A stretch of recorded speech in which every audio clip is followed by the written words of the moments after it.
My dear students, this is class 11 maths chapter 6 exercise 6.1 question number 3 பார்க்க போறோம். Theta is a parameter. Find the equation of locus of a moving point whose coordinates பாருங்க ஒரு moving point இப்படி move ஆகுது அதனோட x and y coordinate இது p ன்னு எடுத்துக்கலாமா x and y கோஆர்டினேட் கொடுத்துருக்காங்க a cos cube theta a sin cube theta இதான் கொடுத்துருக்காங்க ஓகேவா இது வந்து எக்ஸ் கோஆர்டினேட் இது வந்து ஒய் கோஆர்டினேட் ஓகேவா அவங்களே கொடுத்துட்டாங்க அப்போ நான் இங்கே எழுதிக்கிறேன் அவங்க கொடுத்துருக்கிறதே எக்ஸ் ஈக்குவல் டு என்ன பாருங்கள் ஏ காஸ் கியூப் தீட்டா ஓகேவா அப்போது இந்த ஏ இந்த பக்கம் கொண்டு வந்தோம்னா X by A equal to cos cube theta இப்போது இந்த பவரையும் இந்த சைடு நான் ட்ரான்ஸ்ஃபர் பண்ணும்போது அது ரெசிப்ரோக்கல் ஆகிடும் அதாவது எக்ஸ் பை ஏக்கு பவர் 1/3 ஆகிடும் ஈக்குவல் டு காஸ் தீட்டா ஓகேவா அதே போல் y equal to A sine cube theta ஓகேவா இப்போ நான் ஒய் கடியில் ஏவை கொண்டு வந்துடுறோம் y by A equal to sine cube theta பவரையும் ட்ரான்ஸ்ஃபர் பண்ணும்போது பவர் வந்து ரெசிப்ரோக்கல் ஆகிடும் y பை ஏக்கு பவர் 1/3 ஆகிடும் equal to sine theta sir ஏன் சார் சைன் தீட்டா காஸ் தீட்டாக்கு தான் கொண்டு வரணுமா ஆமாம் அப்போ தான் நம்ம தீட்டாவை எலிமினேட் பண்ண முடியும் வேறு வழி இல்லை வேறு எந்த நீங்கள் ஐடென்டிட்டி யூஸ் பண்ணாலும் இந்த தீட்டா நிற்கும் ஈக்குவேஷனுக்குள்ளே இந்த தீட்டாவை எலிமினேட் பண்ணணும் அதுதான் விஷயங்க அதனால் கண்டிப்பாக நம்ம சைன் தீட்டா காஸ் தீட்டா கொண்டு வந்த பிறகு தான் sin square theta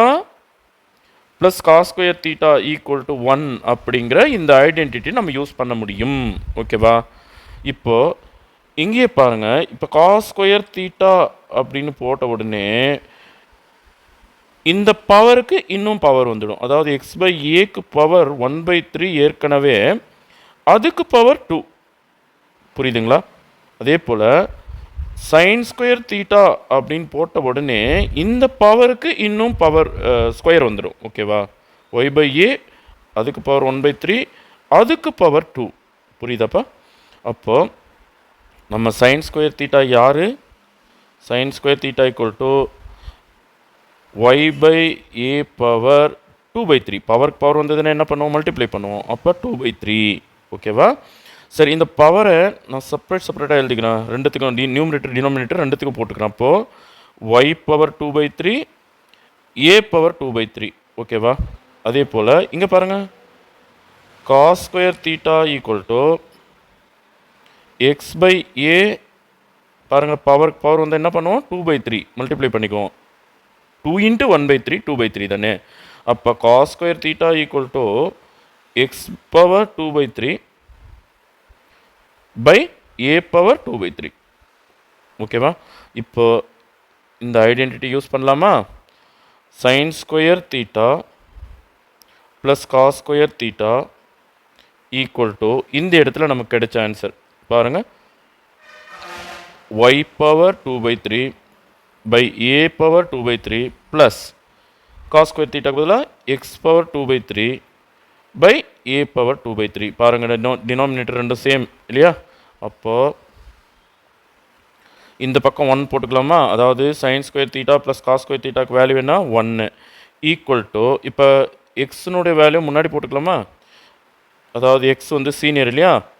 X power 2/3 plus Y power 2/3 கீழே டினாமினேட்டர் சேமாக இருக்கிறதுனால ஒரு முறை எழுதினா போதும் ஏ பவர் 2/3 இப்போ எடுத்துகிட்டு வந்து இங்கே மல்டிப்ளை பண்ணிட்டோம்னா 1ஓட X power 2/3 plus Y power 2/3 equal to A power 2/3 கிடைக்கும் உங்களுக்கு ஓகேவா ஸோ இதுதான் அவங்க கேட்ட அந்த பாயிண்ட்டோட லோக்கஸ் ஓகே தேங்க்யூ ஸ்டூடெண்ட்ஸ்